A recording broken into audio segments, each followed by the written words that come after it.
Morning, Kareem. How are you today? I'm doing great. Good morning. Doing good. Well, thank you so much for being here with us today. Appreciate Absolutely. you being part of our Fireside Chat series for National Disability Employment Awareness Month. So to Thank get you us for having me. started, tell us a little bit about yourself.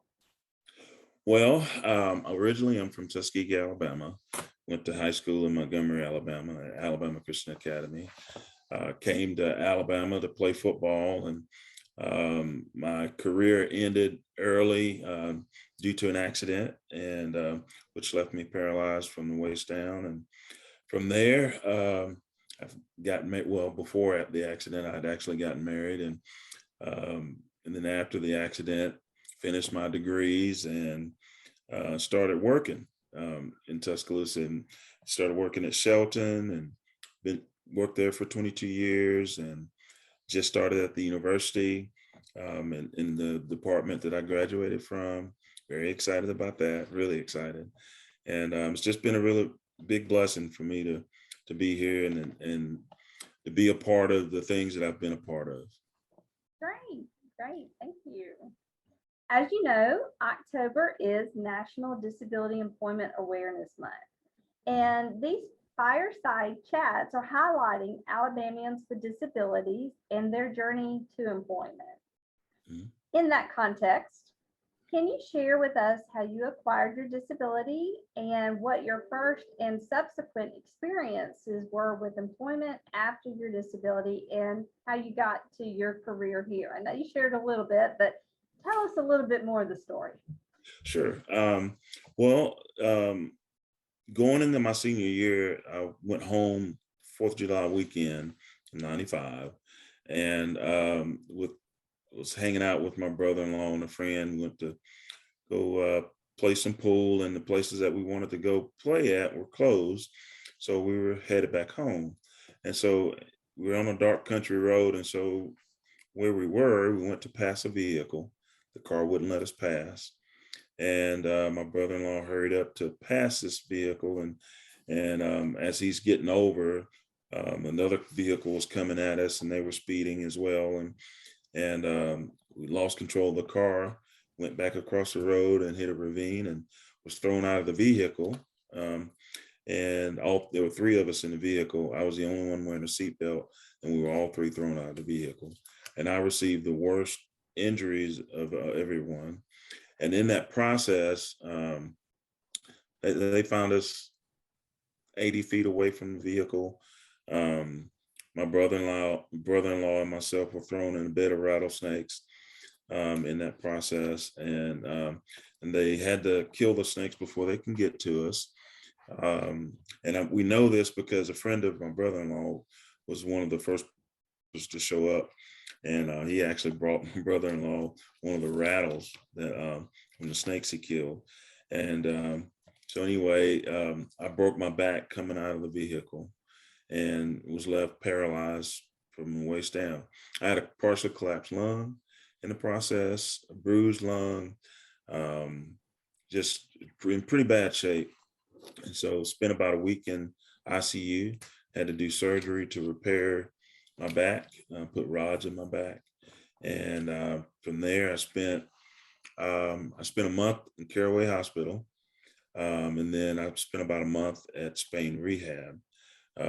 And from there, after I got out of the hospital, I have to tell this funny story about being in the hospital and then going to Spain.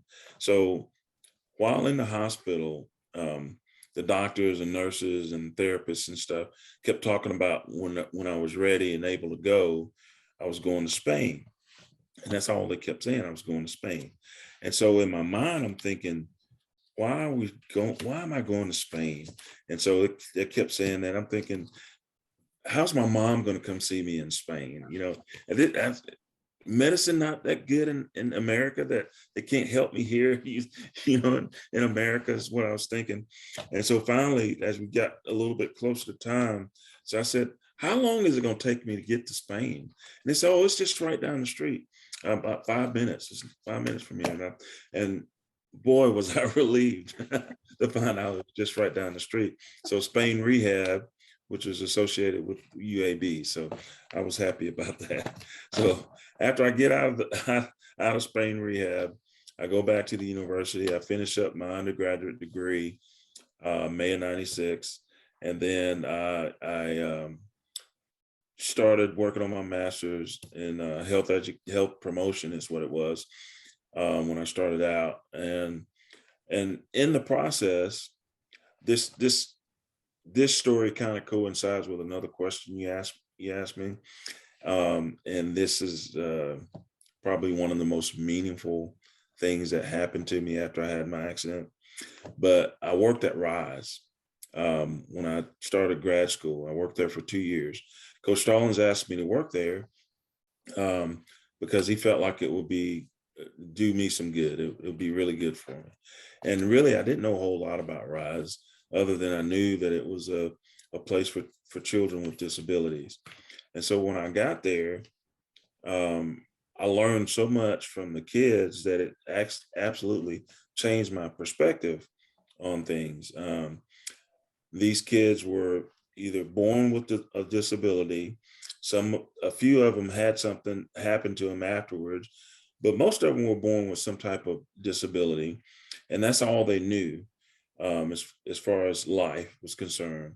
So at Rise, these kids learned how to be integrated into a regular classroom with students that didn't have disabilities. And so I had the privilege and honor to work with these kids every day.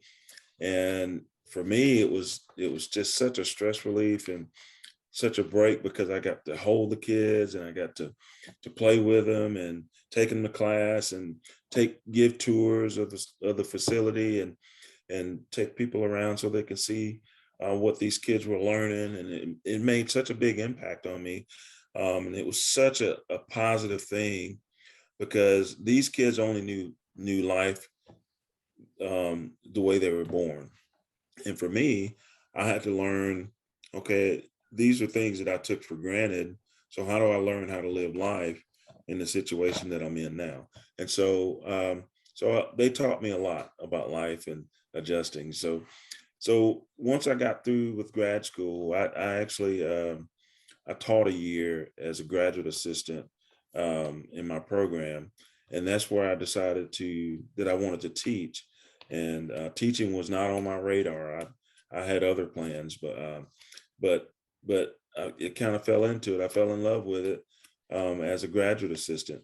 I tell my students and tell people I was terrible my first year, because they don't really teach you how to teach starting out. And so I just kind of trial by error and absolutely fell in love with it.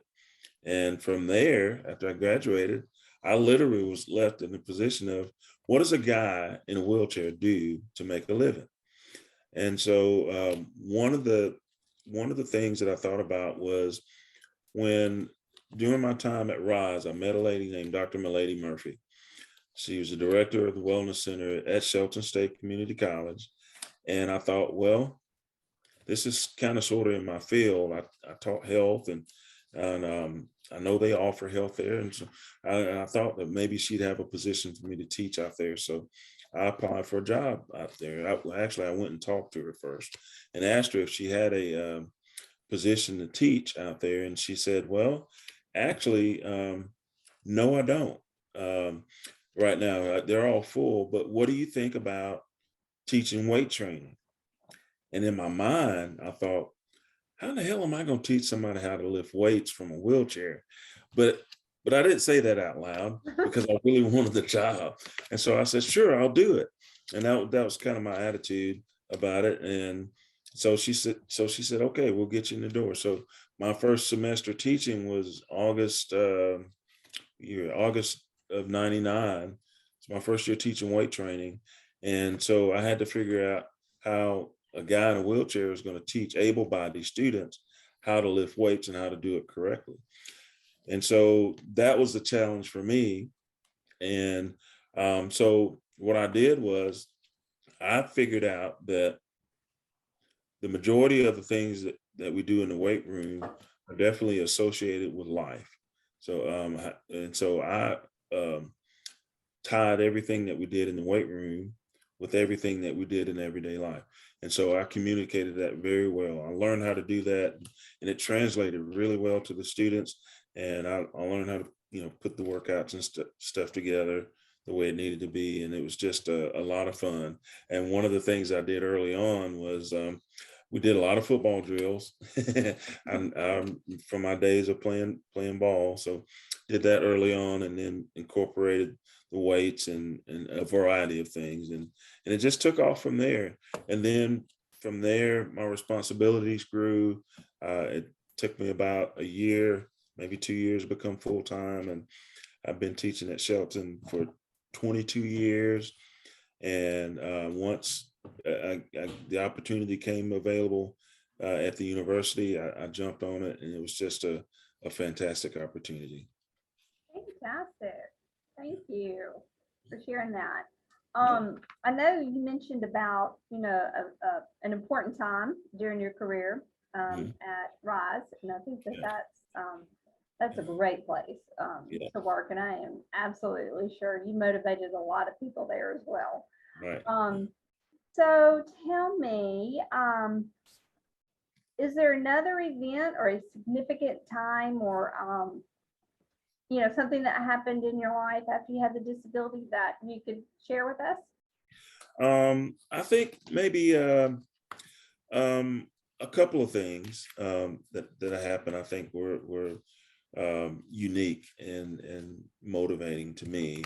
One of which has to do with Rise, in the sense of, I guess, I forget exactly how long ago, but one of the babies that I took care of at Rise went on to go to school at Shelton, and graduated and helps with the basketball team out there, Allison Gabriel. I love Allison Gabriel, and she's one of my favorite people in the world. And getting to see her every day or many times during the week while I was at Shelton was always fun and great. And that just reminded me of great times, as well as running into some of my able-bodied students that were at Rise that actually took care of me when I was in the hospital. So that was pretty neat, and reminds me, what, time does not wait for anybody. I'm getting old.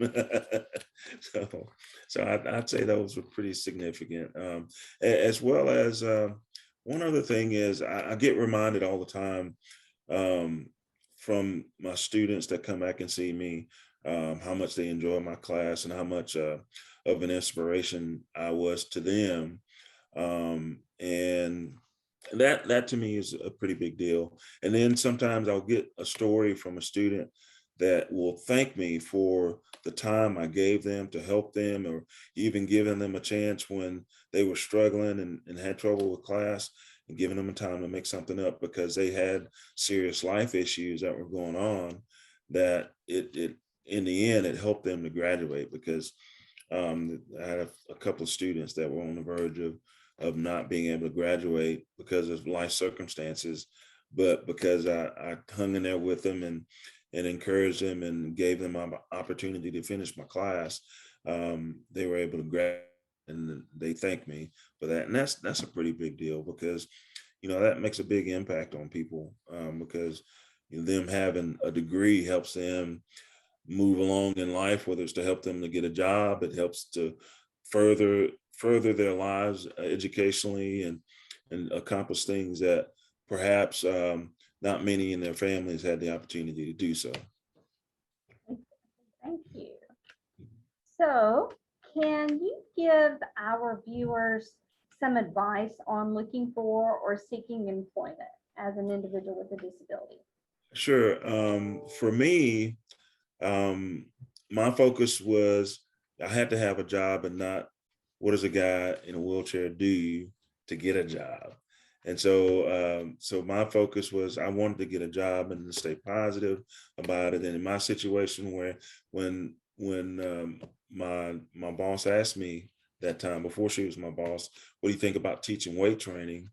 Well, I said, yes, I'll do it, because I wanted the job. Now, I don't necessarily recommend, that for everybody if you're not familiar with the field, but the challenge was for how does a guy in a wheelchair teach somebody how to do something? You know, and I was very familiar with the weight room and whatnot, but the key was staying positive and looking for those open doors at any opportunity that makes itself available. I think that's the biggest thing for me is just staying positive, regardless of what it looked like for me. And I think for me, I was fortunate enough to have a person like Dr. Milady Murphy that didn't look at the wheelchair as a limitation for me, and that was a real blessing in that respect. And I think for anybody else that's looking for a position is to be confident in themselves and that they can do anything they set their minds to. And that's the biggest thing is just be confident where you're at, and then the doors are open from there. Very true. So we've all had bad days, Mhm. and when you've had a bad day, Yeah. where do you find your motivation? And in the same sense, do you have a personal motto that you go by? And when would you apply that? Well, I think on the days that I had days that are tough and challenging, I think the thing that really motivates me the most, if I can find something to smile about, whether it's my kids or whether it's taking focus off of myself in the sense of whatever the issue is. And generally, when I go to work, I always put a smile on my face because it's hard for somebody else to have a sad face when somebody's smiling at you.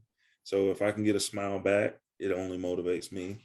And so that's what I try to do is to get the focus off of myself a little bit, make somebody else smile, be positive, and I think that that really does it for me. I think, and just getting the focus off of the problem. And one of the interesting things is I teach stress management, and one of the things I describe to my students is typically when you're having a hard time, it always feels like the problem is right in your face and that's all you can see.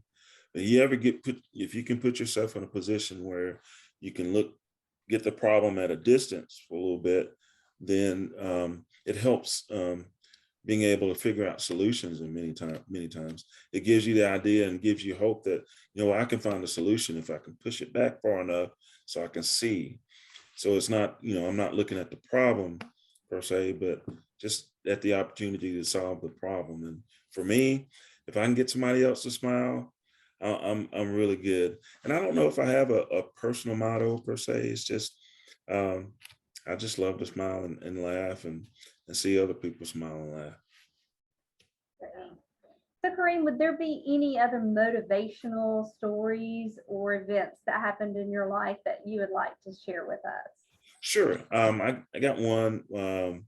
A year after my accident, I've been doing therapy and stuff, and for a long time, working on walking and straight leg braces and everything. And one of the coaches came to me one day and asked me if I'd come walk for the team, and it happened to be the week we played Auburn in 1996. Okay, and people that remember that game, it was a incredible game, incredible finish, and there was a really great story behind that whole game. And so that week, it was going to be a surprise for Coach Stallings and some of my former teammates and guys that were on the team, for me to walk into the meeting. Coach Stallings didn't know it. Nobody knew it other than myself, my therapist, and the coach and the athletic trainer. And so we get to the complex. I get up on my walker, have my straight leg braces on. And while the meeting's going on, the door opens and I walk into the meeting. And of course, it was really silent and quiet as I walk into the meeting room. And then I sit down in that meeting. I say, guys, doctors told me that I would never walk again. But here I am. I'm in straight leg braces and a walker, but I'm walking. And if I can do that, you can beat Auburn. And so, so that was a real emotional time as a team, and emotional and fun, memorable moment in my life. And so we get to the game that Saturday, and I'm sitting in the south end zone at Legion Field, and I had a friend with me, and the game, Alabama jumps out to, I can't remember if it was a 17-0. I think it was a 17-0 lead on Auburn in the first half. And then at some point, Auburn comes back and takes the lead. And they hold the lead until the fourth quarter. And it was one of the loudest times I remember at Legion Field. And I'm sitting in the end zone cheering. I had a big old Alabama flag waving back and forth. And in the fourth quarter, I think it was a couple minutes left in the game, Alabama has the ball to drive the ball to win the game if they do it. And as the guys come out on the field, they spot me in the end zone, and all the guys turn around, pump fist and pointing at me and everything. And I'm cheering really hard and loud and waving them on and whatnot. And they turn around and they start the drive. And they had received the ball on the 26-yard line. They marched down the field. Of course, we know that Freddie Kitchen throws a pass to Dennis Riddle when he goes in and scores a touchdown, which gives us the lead of the game. And so we end up winning the game. And so later on, a week later, I was invited to senior breakfast with the seniors, and I was presented with the game ball for that game. And the neat story about this, and I didn't know this at the time, not only did Coach Stallings announce that he was going to retire after the season, but also that they drove the ball 74 yards to win the game. And Coach Stallings said, I don't know if this means anything, but I think 74 had everything to do with winning that game. And that was my jersey number. And so I thought that was the coolest thing in the world. That's awesome. I have chill bumps. That is a great story. Yeah. Wonderful story. So thanks for sharing that for sure. So to wound us up, so to speak, I have one last question that I would like to ask. So what is the most important lesson that you have learned on your journey? And what advice or words of encouragement would you give to others on their journey to employment? I think the most important thing for me, and I think it's just who I am really, is I love leaving people with a positive impression of who I am. And I think being kind to people and just being the best that I can be for people, it's just so important to me. And having a family during that time, I think was a big motivator to really push forward to getting employment, because I had a wife to take care of. Didn't have kids yet, but had a wife to take care of. And oh, by the way, I do have 2 sets of twins. So 3 boys and a girl. So they're 15 and 19.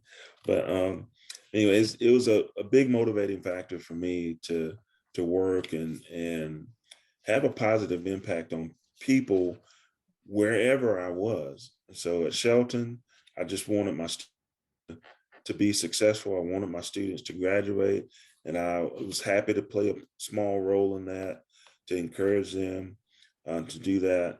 And I wanted to inspire people any way I could, whether it's in the classroom, whether it's getting up and speaking in front of a crowd of people, and it's just to be as positive as I possibly could and encouraging. So I think that's just the biggest thing for me. Well, I think that you have encouraged a lot of people today with the interview, and we're about to go to questions and answers. So please hang around with us for that. And again, thank you so much for being here with us today and doing this interview for National Disability Employment Awareness Month. And thank you for continuing to teach the students and our future folks. Oh, absolutely. It's my pleasure. Thank you so much. Thank you.